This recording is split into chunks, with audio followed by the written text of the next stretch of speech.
All right, ladies and gentlemen, welcome. Today we're going to be talking about sportsmanship and how to help our kids during times of challenge, especially during COVID time, how to deal with interacting with others and being able to have that sportsmanship so that people want to be around them and they enjoy instead of having outbursts and problems.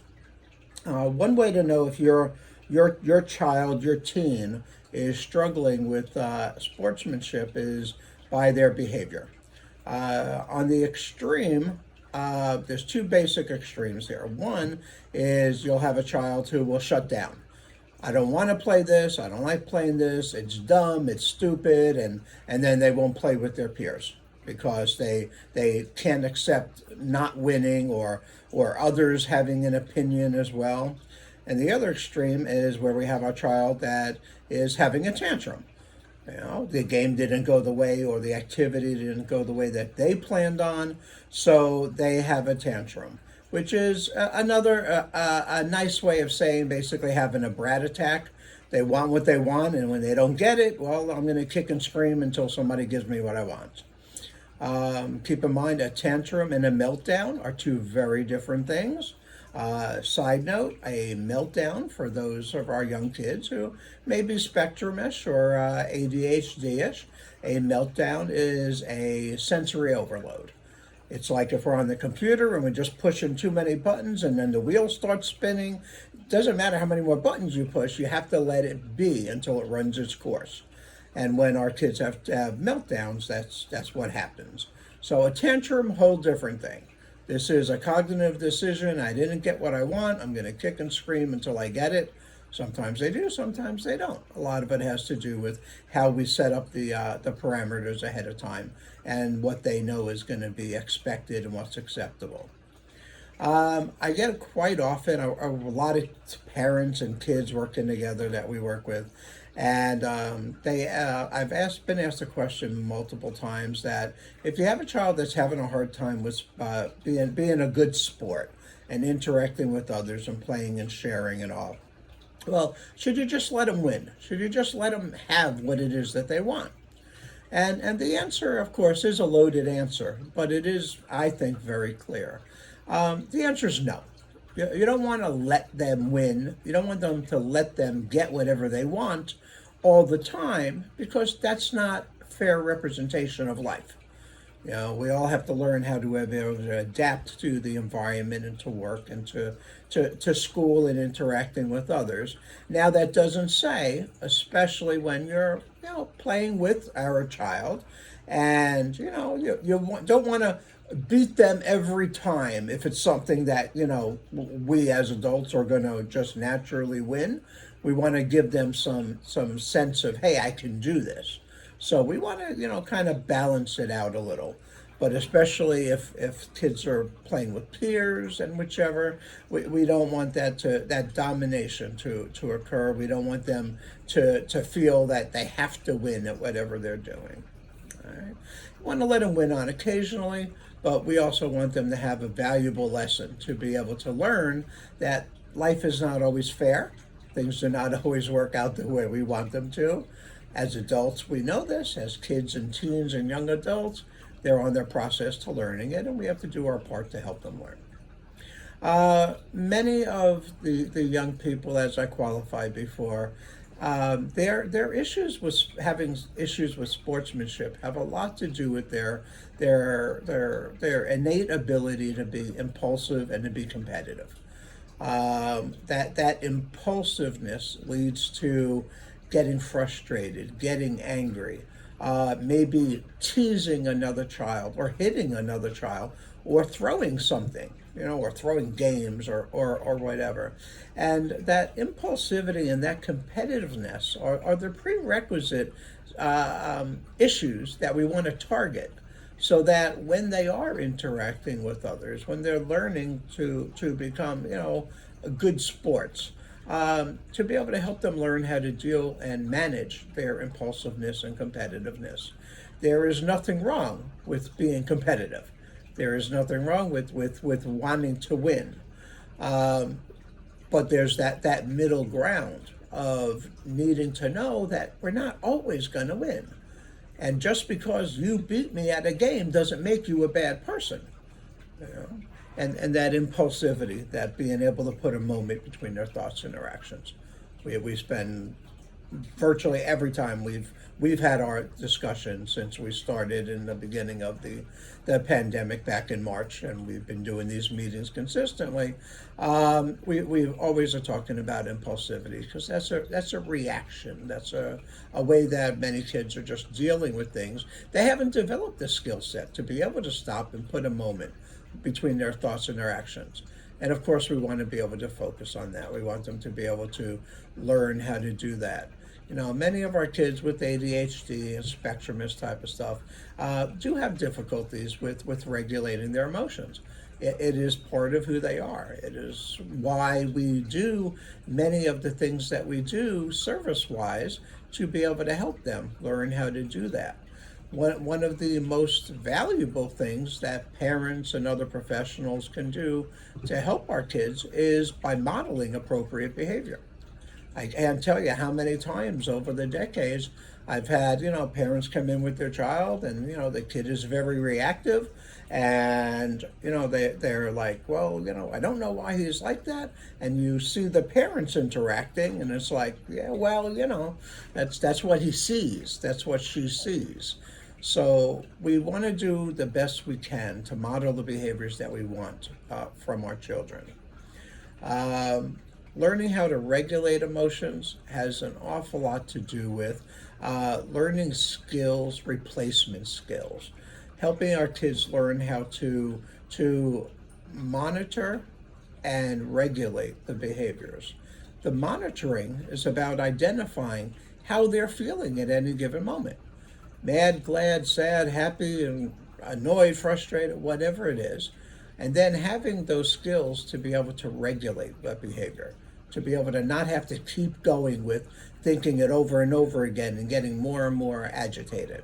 So that regulating type of part is the skills that we and other people teach them and you teach them, such as learning how to do controlled breathing, like the relaxation response, learning how to do kinesthetics, where you hold a muscle group and you hold it for a few seconds and let it go, and being able to do visualization exercises. One of my favorites, well, all of them have their value, is to be able to help the young person learn that instead of constantly thinking over and over again, keep replaying that videotape of losing during the kickball game or getting hit in the head with a tennis ball because they were playing tennis, preferably, is that instead of repeating that over and over again and getting more agitated, that they can replace it with something more positive. They can replace it with visualizing making the next shot and able to do that. They can visualize it with thinking about somewhere they've been before and how good it felt and how it makes them feel. I look right now as we're doing this, and one of our participants has a backdrop in their Zoom screen, and it has the Golden Gate Bridge. And that's wonderful, because when I was in San Francisco 8-9 years ago, something like that, right away it brings a whole bunch of thoughts and emotions back to me because I enjoyed the parts that I did there. For our kids, it might not have a visual in front of them, but we could also condition them so that when they get agitated, to think of when they were over at grandma's and they were doing something outside and they were enjoying it and how it made them felt, or how they were over at the beach, one of my favorites, and they were walking in the warm sand and they were sitting down by the surf and they were able to hear the birds and they saw the ocean and they were able to see the waves, and to work through all that.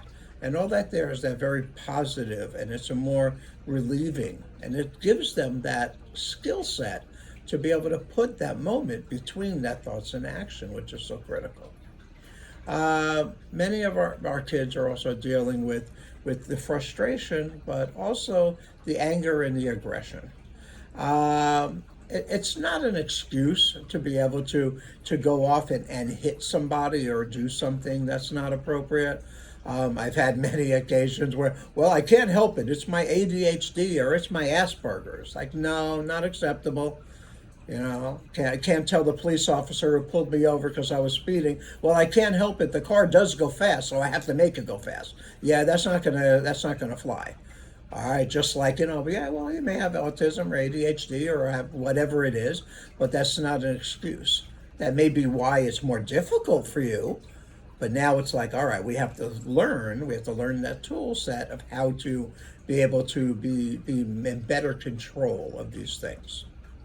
So, as far as some strategies, what is it that parents and other professionals can do to help our kids be able to regulate themselves better when they're with their peers, so that they will be invited to more birthday parties? They someday they will, after COVID, they will be able to be involved in going and being part of a drama play, or they will be invited to go to a swimming adventure, or wherever it is that they're going to be invited to go play and ride their bikes with their friends.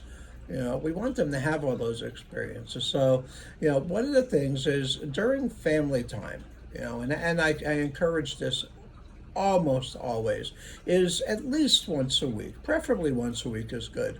Find a time when the family can meet as a family time. And 15 minutes, it's not an earth-shattering time thing. And just give everybody 2 minutes, 3 minutes to just how they're feeling today. Without judgment, without explanation, without you shouldn't feel this way. Many of us got that growing up. Well, you shouldn't feel that way. Yeah, I don't buy that. Feelings are just that. They're feelings. They're not right or wrong. Everybody has an entitled to their feelings. So during this time where we're doing a family game or we're having a family meeting, make sure to talk about the fun part of doing some activity together. All right. Sometimes it's very easy to get locked into the negative, to get locked into, oh, we got this meeting and I got so much work I got to do tonight and I'm so tired and the dog just crapped in the living room again and, all the negative that we can bring into. It's like, no, we got to bring that positive into it. We're going to be together for 15 minutes in a family meeting or a half hour playing a game or something. We want game time to be able to be seen as a very positive.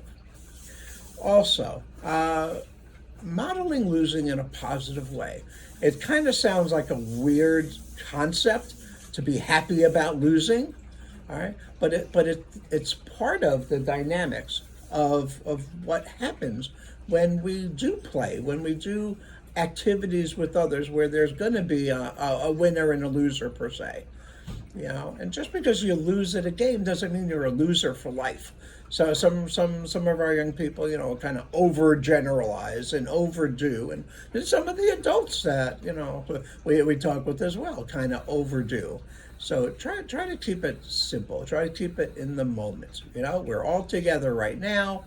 We're all fed. We got a roof over our head. We're playing a card game or Uno or whatever it is that we're doing together. Let's enjoy what we've got going here. The kids are going to pick up a lot when they see that from the parent, instead of the parent, well, I don't have time and I'm busy and, hey, I got to make a phone call. All right. I'm very aware. Everything I say is like so easy to say. Actually doing it is a challenge. It's a challenge, but it's doable.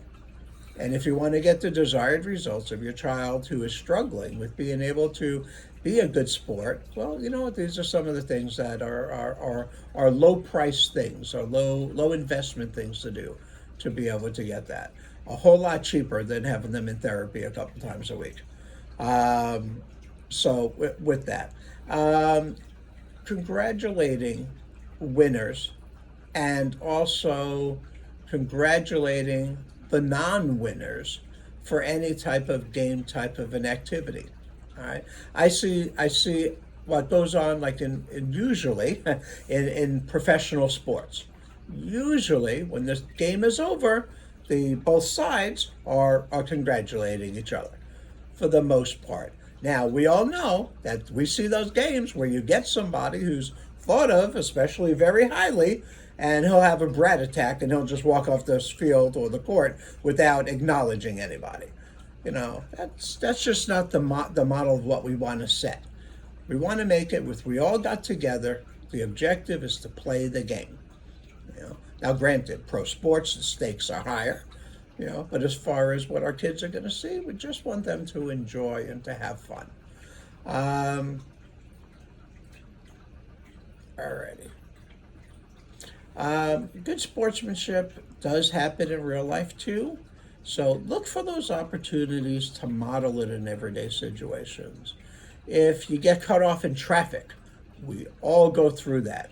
Instead of the bad language and muttering under your breath or practicing sign language or whatever it is that you may do with the child in the car right next to you, keep your mouth shut. Keep control of our own behavior. All right. If you're running late for something, don't insist that everybody get out of my way. And it's no. That's behavior that they're picking up on. That's your anxiety that they're picking up on that's increasing theirs, and they're learning that that's the way it should be.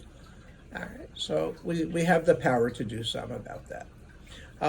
Encourage your child to find an activity that they enjoy when they're complete against himself in building skills, when he can compete against himself. So sports interactions, playing games together is wonderful, but there's also a time and place for individual play, whether it's Legos or it's buildings projects.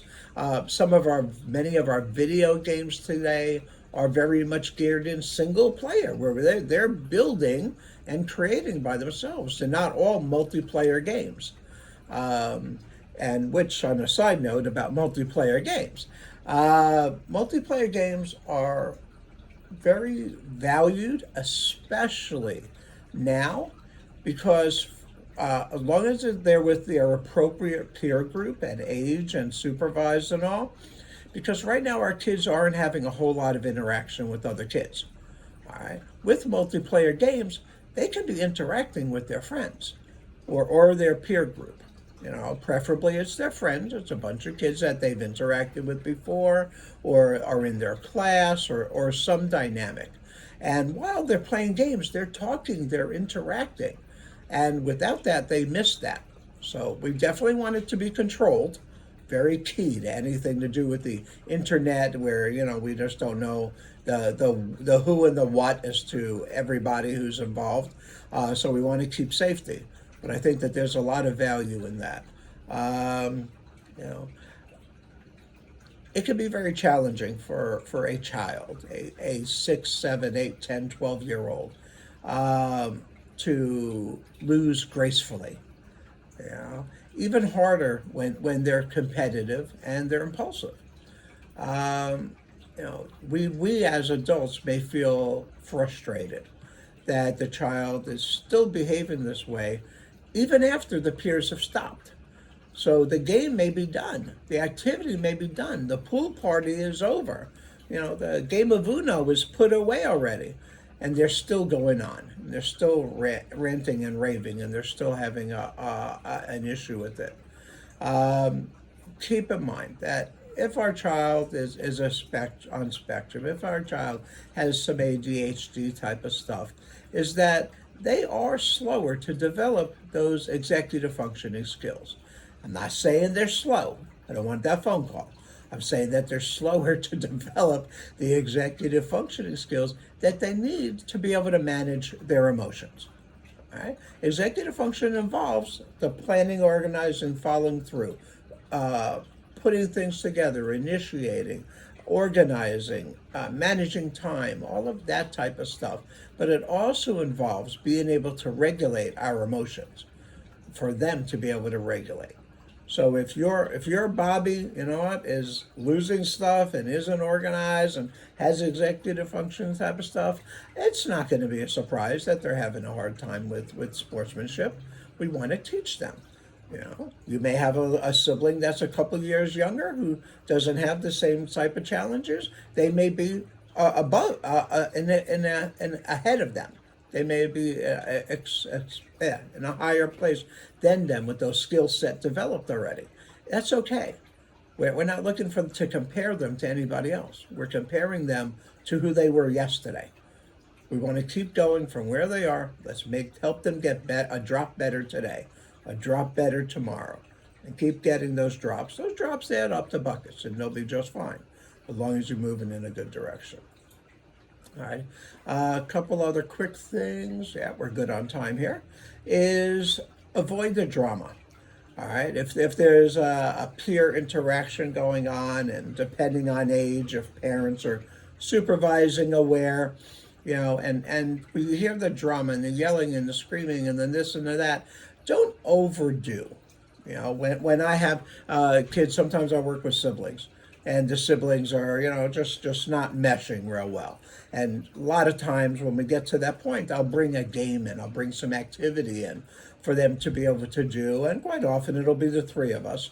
And you know, and when, you know, one of them didn't put the right one, or he took the one I wanted to take, that type of stuff, is don't overplay it. Just make it you know what, this is where it is today. Let's move on. Tomorrow's another day.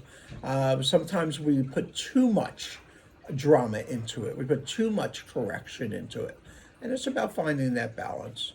You know, modeling the good sportsmanship is there's no substitute for that. I think about the 13 social skills groups we do each week, all the other things. Modeling is so absolutely essential. For me to tell you to do something, and you or the child is hearing that, but I'm doing the exact opposite behavior, my words have no value. All right, my words have to match up with my behavior. Try to take the focus off of winning when possible. You know, it's I'm not telling you that it's not important to be competitive. I'm not saying it's not important to have a winning attitude. All right. But if the whole focus in the child is I have to win, I have to win, I have to win, they're not going to be a happy camper. All right? We want them to help find that balance. And then the strategies, like I mentioned, you know, being able to learn the self-regulation, the skills to put a moment between their thoughts and their actions to be able to do that. You know, teaching the kids how to lose gracefully is a much bigger lesson in life. Knowing how to bounce back from adversity is what makes all of us winners on all levels. And when you look at that right now, we're all in that process with this COVID thing, where for the most part, our kids went from being in brick and mortar schools to literally overnight being in home doing school. And now many of them, now that we're into the school year again, are either just doing virtual. Some of them in certain schools are doing just brick and mortar, and many are doing some sort of a hybrid. So there's so many different changes in what's going on, and none of us absolutely know what's going to happen in a week or 2 or 3 from now. We don't know what direction is going to be. So being able to bounce back, to have that resiliency, to be able to keep on keeping on, is something that's going to help them in both the sportsmanship component and interacting with others, and on all facets of life together. So that is my take on the sportsmanship and self-regulation for now. The clip that we're going to be putting on YouTube is going to end, and then we will continue on for our Q&A.